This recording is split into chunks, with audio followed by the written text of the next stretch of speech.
weren't in the midst of war. Maybe Right. maybe one wasn't, but I'm just fearful of that with some of these nominations.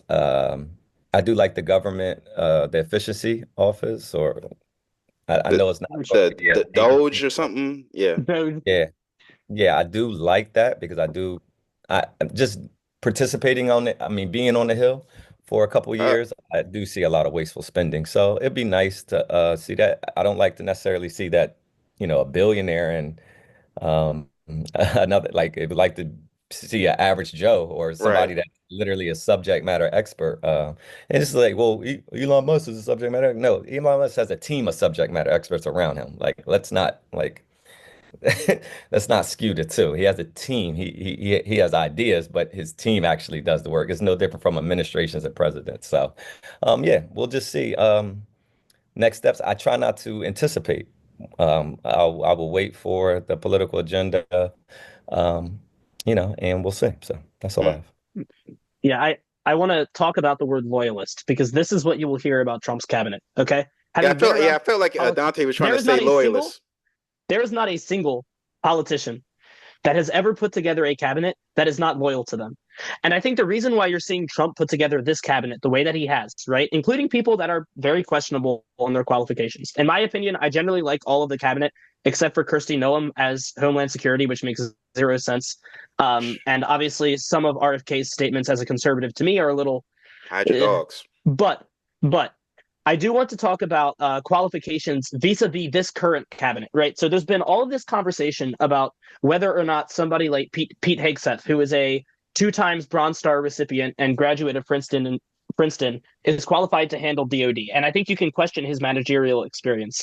But Lloyd Austin disappeared for 5 days and let a Chinese spy balloon fly across the entire United States. And he's arguably the most qualified defense secretary in American history. And my favorite example He is had a Pete heart Buttigieg. attack, sir. I know, but he didn't tell anybody that he was in the hospital. That's my point. The man And by the heart. way, Pete Buttigieg's qualifications for being the Secretary of Transportation were that he managed 68 buses as the um, mayor of South Bend, Indiana. The cabinet is Trump has said this. He said this on the campaign trail. In 2016, he tried to bring people in around him that would teach him how government worked, right? And then it turned out people like Rex Tillerson and Jeff Sessions were not loyal to him or his agenda. And so he fired them. And it created a lot of drama and it hindered his first term. This time around, Trump is saying, I know these people, I trust these people, and they are fully bought into the idea that just because I disagree with RFK Jr. on, say, abortion, right? He's very pro-choice, and Trump is Mm. not.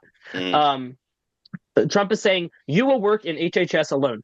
He brought in a pro-labor Republican, Lori Chavez Raviner, who was one of the Republican sponsors of the PRO Act, which is incredibly Yeah, unpopular in Republican circles, yeah, they don't like that. to be Secretary of Labor.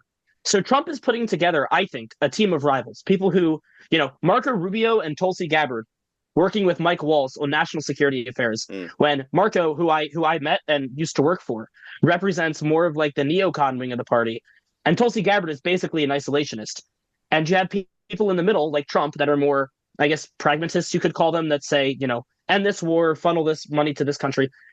I just think the way that the media is using the term loyalist, I don't like at all, because that's the whole reason why Trump is building out his cabinet the way that it is. And if a nominee is unqualified, the Senate will fail them. The Republicans only have 53 seats, right? And at least four of those senators, Collins, Murkowski, McConnell, and Mullen, have signified that they might vote against some of these nominees if they don't do well during confirmation hearings.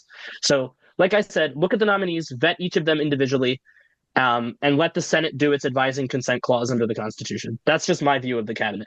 And by the way, there's a lot of really talented people in Trump's cabinet. Obviously, I don't agree with all of them. I think Linda McMahon is quite an odd choice, but I guess if your plan is to dismantle the Department of Yeah, Education, you need somebody to turn off the lights on the way out. yeah. So Trump is very much Unapologetic. just Trump is I think, is relishing in the way that the cabinet is being treated right now. He's just watching people take the slings and the arrows. And he got Matt Gaetz out of Congress, which helped Speaker Johnson, because that was the first time in his life Matt Gaetz has ever pulled out of anything. So, Come on, um, brother. so and honestly, that was a political masterstroke between Johnson and Trump, and now you have somebody as AG that's probably going to get confirmed with 60 plus votes. And by the way, Democrats will vote for a lot of these cabinet nominees because historically the Senate has only rejected, I think, 12 cabinet nominees. And people like Rubio and even Bobby Kennedy Jr., I imagine, will get some Democratic support because there are issues where there are overlaps. Actually, Cory Booker, the very well-respected senator from New Jersey, put out a video that basically said that he agrees with Bobby Kennedy on a lot of the food security stuff. So I could see some of these picks, the more popular ones, getting 80, 70, 80 votes in the Senate. Where you're really going to run into trouble are Hegseth, given the sexual assault accusations, and Tulsi from actually the Republican Party, given her stances on Ukraine, I think.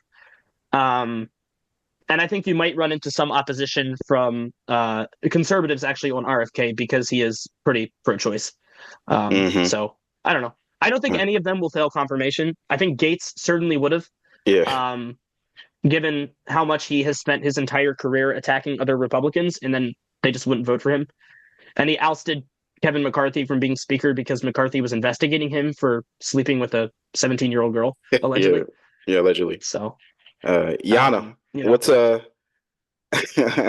Well, I'm just going to echo everything that's been said already. I do think that most of the nominees are good picks. I think at this point, Trump knows better than the first time around to have people who are loyal to him. And that is very, very important. That people being loyal is more important than almost anything that they can bring in, because really, I mean, you don't want to have a traitor near you. So that's what he had the first time around with some people. So and they will be working within their agency, within the realm. There's going to be other people who are going to be around them. So I don't think that like RFK Jr. will completely go haywire and change absolutely everything. But I do think that he is definitely needed when it comes to health in this country. And before I even became interested in politics, and I was more on the, I guess, not the left, but more on the liberal side, I was really, and this was actually a liberal issue when it comes to, this conglomerate of how we do not have control of what we're putting in our bodies. Yes. In this country. Absolutely. So, and I'm so glad that someone on such a big stage is able to talk about it now, because it used to be a fringe issue. And so I'm happy about that. And Tulsi Gabbard, I mean, she was a Democrat. And so this is a very, very diverse group of people. And I mean by diverse, I mean in terms of their thinking, like what they have in their minds, because I personally do not care about people's race, where they're from, or even, I mean, religion is kind of both. So yes, religion is also, your mind, your state of mind, but still, those things do not matter. Like the physical things, like the race and the gender, definitely do not matter. So that is not something that Americans, I don't think most Americans care about. I think most Americans care about what is in people's minds and if they care for this country. And I'm hoping the majority of his nominees are those people. What policy? I mean, I think they are. What policy are you looking forward the most, or you hope that he sticks to the most, Yana? Well, I'm hopeful that we will have more economic opportunities, that we will have fewer taxes. So this is something, I mean, that's one of the things. Then we have manufacturing in this country. So his tariffs, I mean, I know it's maybe libertarians would disagree, but that is still, I think a president needs to care for the country first. And Trump is actually very respected in most of the world. I mean, I'm from Russia. He's very respected in the East. And because they may fear his decisions, but at the same time, they understand that this is the person who puts his country first. And that's what the rest of the world understands. That's what they do. That's what their leaders do.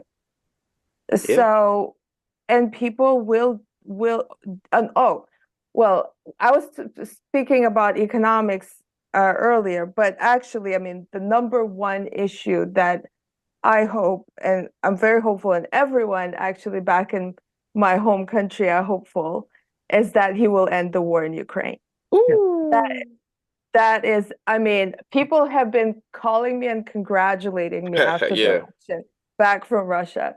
And because they're so hopeful, they were all rooting for Trump because they're hopeful that he will be the person who will bring the two sides together at the negotiating table. Mm. We got Yana from Pop and Politics. We got Nick Marks and we got Dante Daniels in the house, Ish Talk TV.